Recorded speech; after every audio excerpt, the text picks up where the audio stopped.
Africa's story has often been written by outsiders, but sometimes bold leaders rise to change that.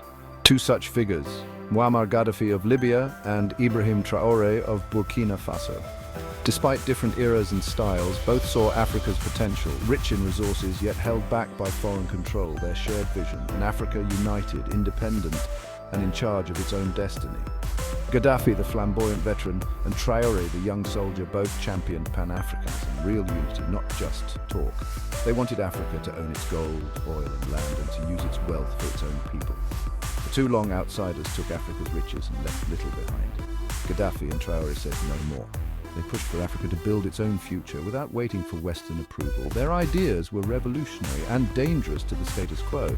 Both made powerful enemies, but forced Africa to ask, why is a rich continent still poor? Why depend on those who exploited it? Their goal, break the cycle and start a new chapter written by Africans for Africans. It's a radical idea and the story is still unfolding. The dream of true African independence lives on. Gaddafi's biggest idea? A United States of Africa. He envisioned one army, one currency, one passport, and Africa as unified as the EU or USA. Using Libya's oil wealth, he bankrolled the African Union, paid fees for poorer nations, and funded projects continent-wide. He even launched Africa's first communications satellite, saving millions in fees and connecting Africans directly. But his masterstroke was the proposed African gold dinar, a gold-backed currency to free Africa from the dollar and Western economic control. If African nations traded oil and resources in their own currency, they'd gain real power. This was more than unity, it was a direct challenge to the global financial system. Gaddafi's vision was bold and for a while it gained traction, but such ambition made him a target. The idea of a truly independent Africa threatened powerful interests. Talking about unity was one thing. Challenging the world's economic order was another. Gaddafi's dream was revolutionary and dangerous. Gaddafi's vision faced resistance, both from African leaders wary of losing power and from Western nations threatened by a self-sufficient Africa. Many African leaders preferred the status quo. Western powers saw Gaddafi's gold dinar as a threat to their dominance. In 2011, after civil war and NATO intervention, Gaddafi was overthrown. His plans for African unity collapsed, the African Union lost its main backer, and Libya fell into chaos. Gaddafi's story is a warning. Challenging the global order comes at a high price. He planted seeds of unity and independence, but couldn't protect them. For years, no one picked up his torch, until a young captain in Burkina Faso stepped forward. A decade after Gaddafi, West Africa was in crisis, terrorism, poverty, and lingering French influence. Enter Ibrahim Traore, a 34-year-old soldier who led a coup in Burkina Faso. Traore spoke for a frustrated generation. We'll fight our own battles, we'll control our own country. He kicked out French troops, declaring true independence. This bold move inspired young Africans across the continent. Like Gaddafi, Traore's vision goes beyond borders. He knows Burkina Faso can't succeed alone.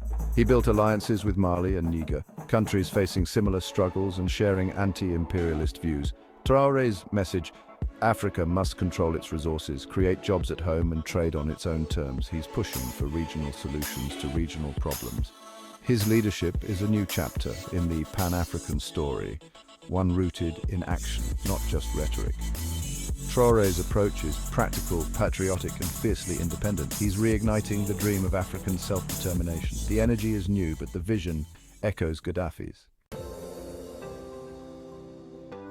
Traore knew going solo was risky, so he built the alliance of Sahel states with Mali and Niger. Together, they formed a mutual defense pact. An attack on one is an attack on all. This alliance is more than military, it's the start of deeper integration. They're talking about a confederation, even a federation, Gaddafi's dream, but on a smaller, practical scale. They're strengthening trade, launching joint projects, and aiming for economic self-reliance.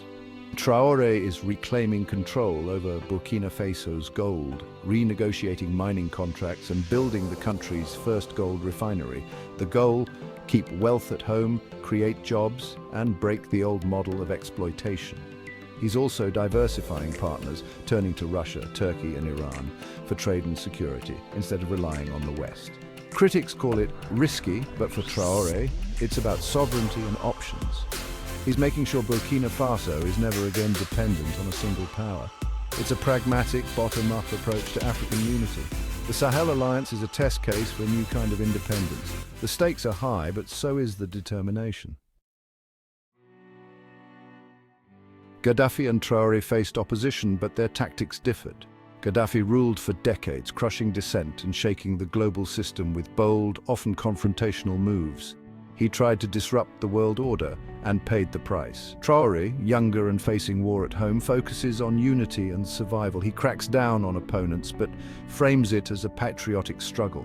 His revolution is about building resilience, not global disruption. Gaddafi's direct challenge to Western interests led to his downfall. Traoré is more strategic, building alliances, diversifying partners, and setting achievable goals. He's not trying to topple the world system overnight, but to carve out real independence for his region. Both leaders share the same dream, but Traoré's approach may prove more sustainable. It's a new kind of revolution, one step at a time. Gaddafi and Traoré are chapters in Africa's ongoing fight for true independence. Gaddafi dreamed big: continental unity, economic power, and a seat at the global table. He showed what's possible, but also the risks of challenging powerful interests. Traoré is the new torchbearer, starting small but thinking big. His revolution is local and regional, focused on security, resources, and alliances. He's proving you don't need oil wealth to demand respect, just vision, courage, and unity. Traoré's alliance with Mali and Niger gives them collective strength. The world is changing, with new powers rising and more options for Africa. This shifting landscape could give Traoré's vision a real chance. The journey is far from over, and the challenges are immense. But the spirit of leaders like Gaddafi and Traoré inspires Africa to keep pushing. The dream, an Africa that's not just a resource for others, but a center of innovation and power. The revolution isn't finished, but every bold leader brings it closer.